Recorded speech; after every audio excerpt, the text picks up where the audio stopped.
You are watching Shalom World News. I'm David Kerr from Lansing in Michigan, and these are your latest news headlines from around the world. The management of a state-run hospital in England has been found guilty of bullying a Catholic nurse out of her job because she wore a crucifix. An employment tribunal found that the Croydon University Hospital in the county of Surrey created an offensive, hostile and intimidating environment for nurse Mary Onuoha after she refused to take off a necklace with a gold crucifix pendant on it. Mrs. Onuoha was first asked to remove the necklace in 2014 by hospital management. After 6 years of continued harassment, she resigned in 2020 and filed a lawsuit against her previous employers. In their findings, the Employment Tribunal noted that many other hospital staff wore jewellery in the workplace, while some staff also sported headscarves and turbans worn for religious reasons. Mrs. Onuoha has welcomed the ruling, stating that she had been treated like a criminal by the hospital management, who were clearly intent upon attacking her, she says, because of her Catholic faith. Croydon University Hospital has now issued her an apology. Meanwhile, Europe's top human rights court has dismissed a case brought by a homosexual rights activist against a family bakery in Northern Ireland who had declined to create a cake supporting so-called same-sex marriage. On Thursday, the European Court of Human Rights in Strasbourg ruled that the case brought by campaigner Gareth Lee was inadmissible as he had not exhausted all domestic remedies.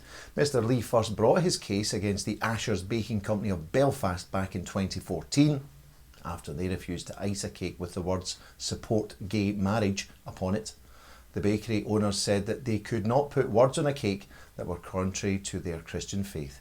It was after the United Kingdom Supreme Court ruled in favour of the Asher family in 2018 that Mr. Lee had taken his case to the European Court of Human Rights. Pope Francis has given his Christmas blessing to those Christians who celebrate the birth of Jesus Christ on January the 7th. That includes Orthodox churches and those Eastern Rite Catholic churches which are in full communion with Rome. During his weekly Angelus address, the Holy Father said that he sends all Eastern Christians his warmest greetings of peace and goodwill and bless them by saying, "May Christ, born of the Virgin Mary, shine on your families and your communities." According to the old Julian calendar, the 25th of December falls upon what the more recent Gregorian calendar deems to be the 7th of January, hence the two different Christmas days. Meanwhile, the Pope marked Thursday's Feast of the Epiphany by proposing that the three wise men who visited the baby Jesus in Bethlehem were a model of humility. The pontiff said that the prostration of the Magi is a sign of those who place their ideas aside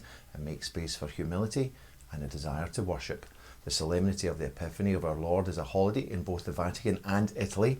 The feast day marks the visit of the three kings to the infant Jesus, bearing as they did gifts of gold, myrrh and frankincense. The Vatican's Congregation for the Evangelization of Peoples is celebrating its 400th anniversary. The congregation was founded by Pope Gregory XV upon the Feast of the Epiphany in 1622 in order to facilitate the spread of the gospel across the world. The department was previously known as the Sacred Congregation for the Propagation of the Faith, or Propaganda Fide. Today, the congregation is one of the largest departments in the Vatican. As many as 1,117 ecclesiastical entities around the world depend on the congregation for governance and guidance. The department is currently led by Cardinal Luis Antonio Tagle from the Philippines. Lawmakers in South Dakota and the US have approved legal measures to tighten the rules surrounding the prescription of abortion-inducing drugs. The new law, initiated by State Governor Kristi Noem, mandates that expectant mothers have to return to a doctor to receive the second dose of two different abortifacient medicines. At present, the two drugs are usually dispensed during a single visit to the doctor, with the second drug to be taken at a later date at home. There have been concerns, however, that this practice can risk the health and well-being of the mother and, of course, her child too. The new rule is expected to come into effect later this month. Meanwhile, the state of Delaware will host its own March for Life on January the 13th. The pro-life gathering will take place in the city of Dover. It's being organised under the auspices of the Delaware Right to Life organisation. They say the march is being organised to highlight the need to protect the unborn from abortion and the sick and vulnerable from euthanasia. Finally, an India-based religious order is giving thanks to God for the ordination of 44 new priests. The bumper crop of new clerics belong to the Carmelites of Mary Immaculate, or CMI. On January the 3rd, the new priests gathered at their mother house in the South Indian town of Kottayam, where they celebrated Holy Mass and Thanksgiving. Kottayam is where the 19th century founder of the order, St. Kuriakoze Elias Shavara, is buried. Canonically approved in 1855 in what is now the southern Indian state of Kerala, the CMI congregation has around 3,000 members, including 10 bishops, 1,840 priests and approximately 1,200 brothers in formation.